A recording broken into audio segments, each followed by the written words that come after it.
Hey YouTube, what's going on? It's Slick, and today I wanted to talk a little bit about Shadowgun, why I've been playing it, and why you might want to check it out as well.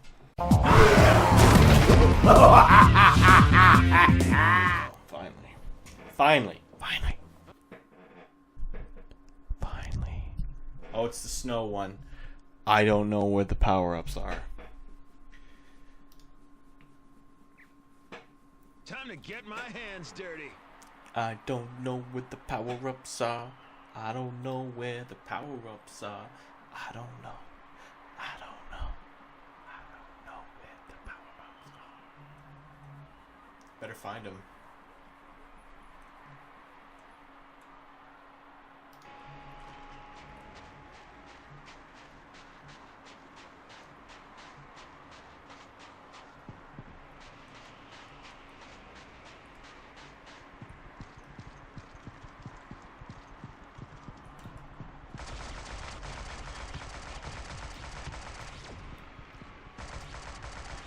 No! Not good. Thought I was behind it. Fuck. So if you're a mobile gamer, the name Shadowgun might sound familiar, and that's because this is actually the third game that Madfinger has done in the Shadowgun franchise. The first one was Shadowgun, second one was Shadowgun Dead Zone, and now we have Shadowgun Legends. Now, personally, I never played the other two. This whole franchise is kind of a new thing to me, but so far I'm loving what they're doing with this game. Now, it's kind of Destiny-esque in the sense you have a central hub, like I'm running in right now. So there's a central hub where you get all your missions, you do all your selling and all that sort of thing. And then there is the kind of galactic map or battle map or whatever you want to call it here that has 4 different planets. I'm not quite as far as that yet, but I have 3 planets unlocked so far. And you accept missions and you go to these various planets and you do the missions in a very kind of Destiny-ish style. Now, the main difference between this and Destiny is that everything in this game is more instanced, whereas things on Destiny were kind of more open world, and then there was like fragments of instances. So the other main reason that I say this is kind of like Destiny is because of the way the item system works. Now, instead of a light, you have power, which essentially is kind of the same thing. And keep in mind, I never played Destiny 2, and I didn't play the very original Destiny when it came out. I came in about the time they did the Taken King. I think it was the Taken King, or just before that. That was about the time that I started playing Destiny. So I'm comparing it all to the stuff that I played in that time frame, and then I played it right up till Destiny 2 came out, in which time I stopped playing Destiny and wasn't interested in reinvesting into the second one. So when I'm comparing this to Destiny in the sense of the light system, it's because it's kind of the same deal. Like you have a piece of gear, it's got a light level, power level, same thing, and depending on the rarity, they have additional perks here that you unlock as you use the item. Again, very similarity to Destiny is the engrams. In this, you have your holograms, and you get them decoded, and then you get your pieces of gear, which is not a bad thing either. It's not a horrible way to do loot. So what's kind of cool about this game is they have this fame system. Now the fame system basically awards you for completing missions or doing kind of cool objectives. There's some that are like getting 250 headshots and that sort of stuff, and they give you a big chunk of fame. And the fame is basically your ranking system for the leaderboards of everybody else on the server. So at any time you can come here into the central hub and check it, and it'll tell you your position, your level and your fame level, and then it shows you the top 5 as well, so you can see how far off you are from all the other people. As you can see here, I am way down, but anyway, working on it. So there's a general fame level, which is kind of what's displayed in the central hub, and then there's also individual PvP ones. When I say individual, I mean there's one for the dueling system, and then one for the ascendancy game style. Now, I've been doing more dueling, so I have a much higher rank in duel, but I'll get into that in just one second. When you get into the war game section, it's basically anything that requires a group. You have your dungeons in here, your PvP, and the arenas.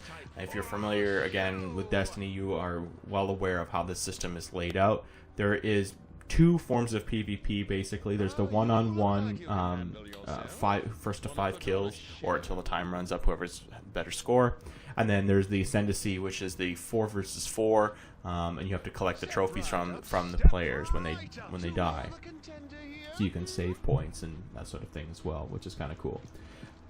Then there's the dungeons. There's 2 that looks like. So you got 2 dungeons, 2 PvP, and 2 arenas.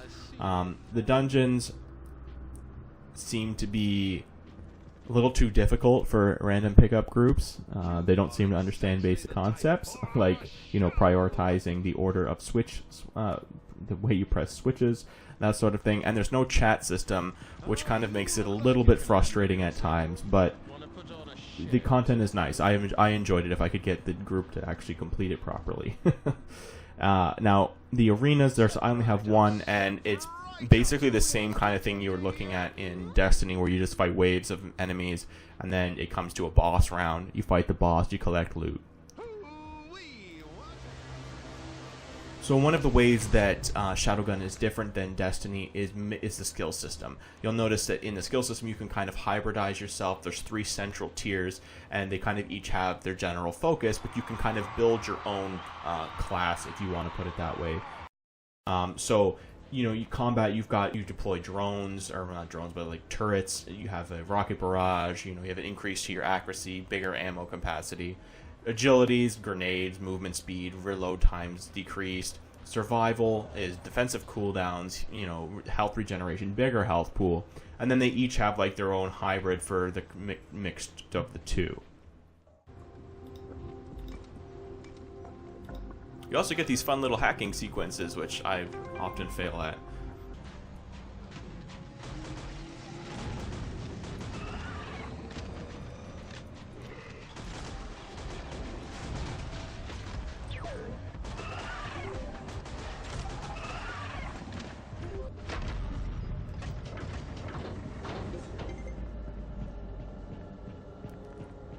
So the main gameplay is kind of where the game comes back to being kind of like Destiny.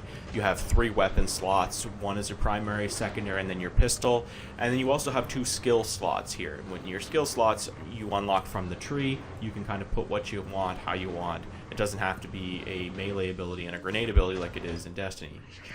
You kind of just pick and choose what you want. And this level is really creepy. What the hell is going on? So yeah, you don't have to necessarily have a grenade and a melee ability.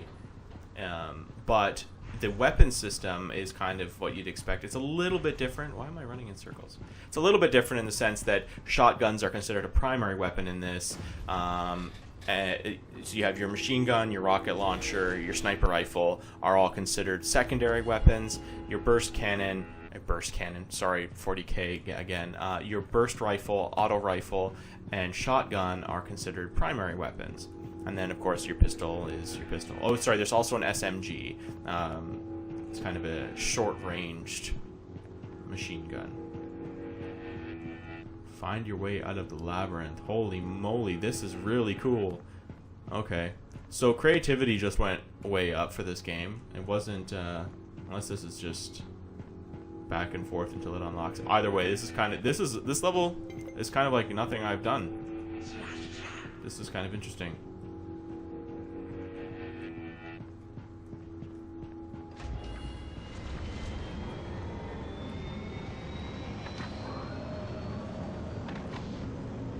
Yeah, that was interesting.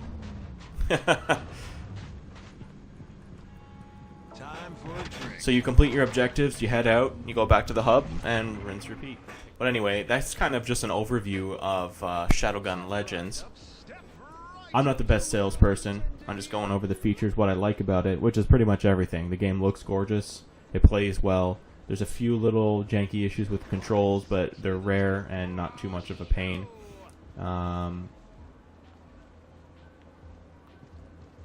The loot system's fair. It's not pay to win. Not that I can tell anyway. Maybe that changes later. I'm not at the end of the game, but it doesn't seem like it is. Someone correct me on that if it is. And the PvP is fun. I don't know. I find it fun. Anyways, guys, this has been plus head bopping. Head bopping. And I'm repping out Canada, because why not? Anyways, guys, this has been me, showing you Shadowgun. Take it easy.